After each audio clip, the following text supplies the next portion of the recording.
Good morning, everybody. I hope that you are safe. May God bless you all. This is another lecture entitled Phonological Processes. By means of phonological processes, we try to explain the different changes that sounds undergo in different phonetic environments. And the first process that we are going to see is the one that we call assimilation. The definition of it says the process whereby one sound changes to become more like another sound in its environment. So the two sounds become similar. It may be, by it I mean assimilation. It may involve the realization of a phoneme by one allophone rather than another. Of course, I need just to remind you that the word allophone, it means the realization of the phoneme in a certain place, in a certain position. Let's talk about the example of n, which is realized as a dental when it occurs before another dental sound, as in the word tenth. So here the N is not a pure alveolar sound, but it is dentalized. It is an alveolar sound which is dentalized. Of course, this is due to the influence of the. This is what we have got in here. Remember that the place of articulation of N is alveolar, and here it has another secondary articulation that we call dentalization. So dentalization here is another secondary articulation which is added to the primary place of articulation, which is alveolar for N. The N is dentalized. Notice the diacritic below it here, as I said before. Okay. Other examples of assimilation, we can talk about the L. We already talked about two of its realizations in English. We talked about it as being clear and dark. Another realization of L in English is labialization. The labialized L. What does labialization mean? It occurs next to a rounded vowel. For example, in lose and foo, transcribed phonetically as lose and foo. The L here, since it is before a rounded vowel, I need you to remember that U is a rounded vowel. This rounding of the vowel will influence the pronunciation of L and will make of it a labialized sound. Same thing in foo. The L which is found after the rounded vowel will also be labialized. So labialization is another secondary articulation. We're going to look at some examples of secondary articulations, later on. Now let us have another example. A vowel may be realized as voiceless when it occurs between two voiceless sounds in an unstressed syllable. Remember that all vowels are by nature voiced. For example, in the word potato, the first vowel is a schwa and placed between two voiceless sounds, p and t. Therefore, it will be devoiced. Look at the transcription here. The vowel schwa, below it we have got a small circle, which means that it has been devoiced. Okay. Assimilation may involve the replacement of one phoneme by another when a word appears in certain environments.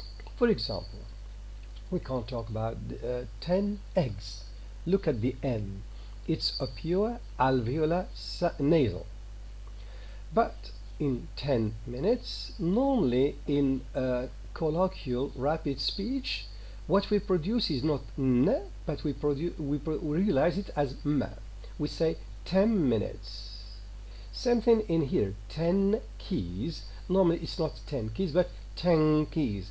The N here is a velar nasal instead of an alveolar one. Of course, this is due to the influence of the vela sound which follows it, k here. And here, this is due to the influence of me which follows it, because me is bilingual. So we realize the N, which is alveolar, as a bilabial sound, just because it tends to become more like the following sound here.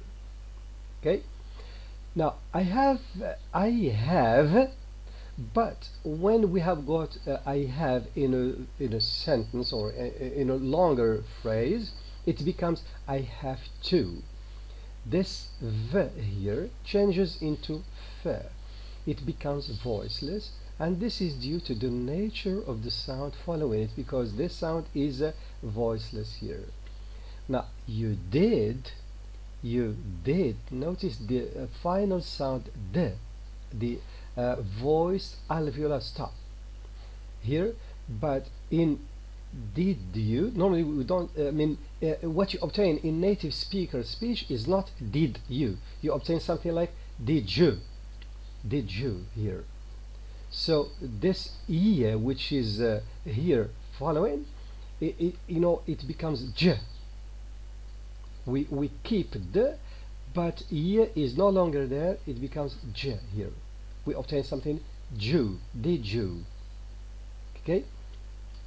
Now, assimilation may involve the replacement of one phoneme by another when a word appears in certain environments.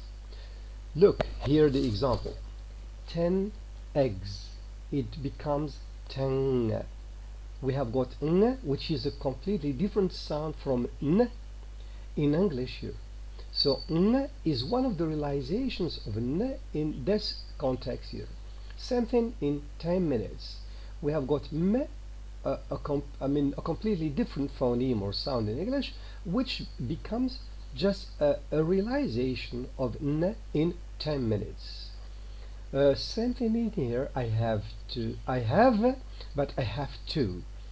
A completely different phoneme is considered as one of the realizations of v, especially in this context. Same thing in here. You did, but you say did you. J, we know it's an affricate in English. It's one sound. And normally, it becomes the realization of the ye, which is supposed to be there. Okay? The ye, it becomes j here. Now, assimilation may be progressive when a sound changes to become more like a preceding sound. Here we have got y here. It becomes more like, because it's no longer a palatal sound, but it becomes alveopalatal, to become more like the alveolar sound here. Now, the other kind of assimilation is regressive, that is anticipatory. It happens when one sound changes to become more like a following sound. Look, have to, v is before t. It changes into f due to the influence of t. So it's the following sound which influences the first one here. It's the opposite of progressive assimilation. Now, another a process that we're going to consider is the opposite of assimilation, which is dissimilation. It is the process whereby one sound changes to become more unlike. This is a key word, more unlike, which means different from a sound in its environment. For example, a voiceless bilabial or velar stop may be replaced by a glottal stop when the following sound is also a bilabial or velar stop. For example, soap powder. What you obtain in rapid speech, normally you don't hear soap powder, but people, native speakers, tend to pronounce it as soap powder, and this is easier and more natural. Now, dissimilation may also be progressive or regressive. Examples: back garden. Normally in back garden, this g tends to be realized as voiceless, back garden. Look, that target here, that target, the first one tends to become more unlike t here in target. So we have got two examples showing to us this simulation. A great number of phonological processes can be explained through secondary articulations. You remember that we talked about dentalization, we talked about labialization and others. Now we will present some of the secondary articulations that will help us understand these processes and the formulation of the phonological rules embodying them. Of course, by secondary articulation, it is meant that the basic speech sounds may be modified in various ways.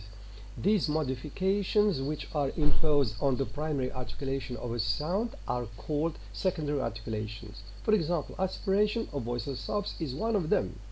What is meant by aspiration, especially of voiceless stops, when p, ch, k, these are the voiceless stops, when they are in initial position, they normally get aspirated. So they are not pure just stops, but they are stops which are aspirated. This is another secondary articulation. Now let's talk about labialization that we mentioned before. This involves lip rounding and a high back tongue position. Labializing a consonant causes it to take on a W-like quality, that is O-like quality.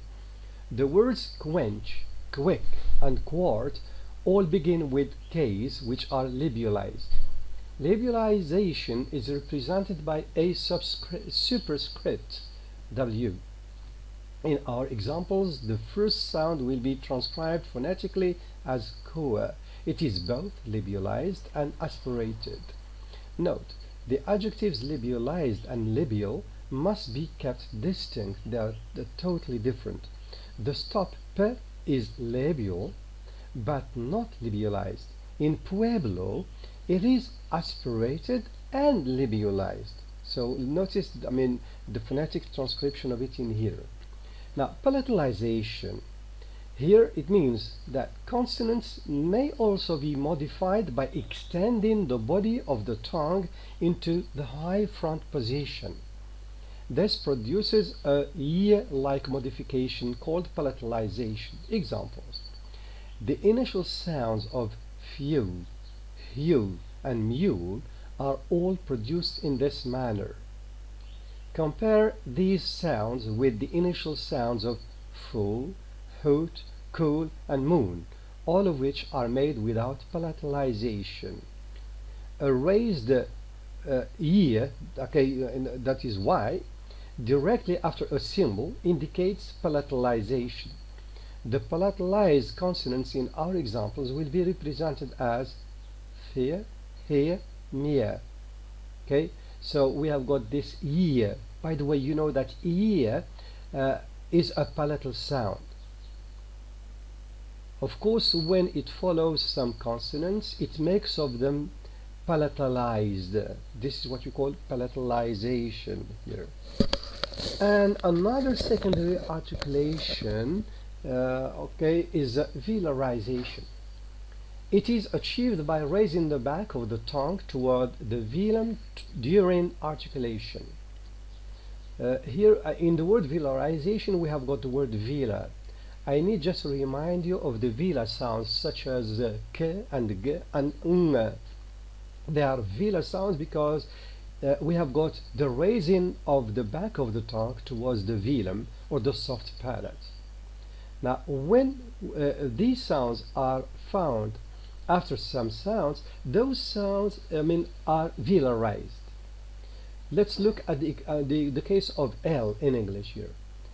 The L sound is pronounced in different ways according to the environment where it is found. In leap and late it is clear. A pure alveolar lateral, we pronounce it as L. But L in people, it's not people, it's people. What you obtain is a dark L, we say L. It is modified in the way specified in the definition. Now, velarized sounds are represented by adding the diacritic, this diacritic here, as a slash mark to the symbol of the sound in question. So we can add this diacritic or a slash mark to the symbol for the sound in question. Thus, we have got this representation or this representation. Both of them indicate velarized L. The next one, the next secondary articulation we're going to consider is pharyngalization. Here it means that consonant sounds may be modified by constricting the pharynx during articulation. This secondary articulation is called pharyngalization. When a secondary pharyngeal constriction is superimposed upon a consonant articulation, the diacritic symbol, this one, is used. This is the same diacritic used to denote velarization. It is possible to use the same diacritic for these two secondary articulations because velarized and pharyngeal sounds are very similar and do not seem to be differentiated in any language. Some put a dot below pharyngalized sounds, L here. We have finished now with the list of the suggested what we call secondary articulations that we need to consider. Now let's go back to the processes, phonological processes that we began in this lecture here. And the next process is called elision. This is the process whereby one or more segments are omitted in certain contexts. The elided, which means the omitted segments, may be a consonant, for example, in last night. This t following s is being omitted here. Normally, native speakers tend to pronounce it as last night, or a vowel, for example, police. There is a certain schwa following p, but it is omitted in colloquial speech. It becomes please. We can also omit a sequence of both. Okay, for example, in the word library, in the way it is written, library, but the way it is pronounced, normally it becomes library. So we have omitted the R and the vowel phoneme in it here. Of course, I need you just to consider the verb to know, and knife, or even the verb to knife, and whistle. Now, the next process is metathesis. It's the process whereby the relative order of two segments gets reversed, as in slips of the tongue, like wasp for wasp, or aminal for animal. I need you to consider Moroccan Arabic words such as zim'akin for za'makin, or a'mak for ma'ak, and try to consider their significance, what they suggest, what they mean in the Moroccan context. Now we have got apocope and syncope. The outright loss of segments, particularly in unstressed syllables, is also a common process. Different names are given to this process depending on where in the word it occurs. Apocope is the loss of a segment, or segments at the end of a word. The loss of final R in British English and American English in parts of the East is an example of apocope. Starring, but store. Notice the R in starring here, it's transcribed here. But the word store, we don't pronounce store, we say store. The R, tends to be omitted in this case here. So this is a case of apocope here. Now, the next one is syncope. Is the loss of a segment or segments from some part of the word other than the end. This is the difference between the first one and this one. Compare English words such as apostle. Now look here, it's not apostle, although we have got t written, but we say apostle.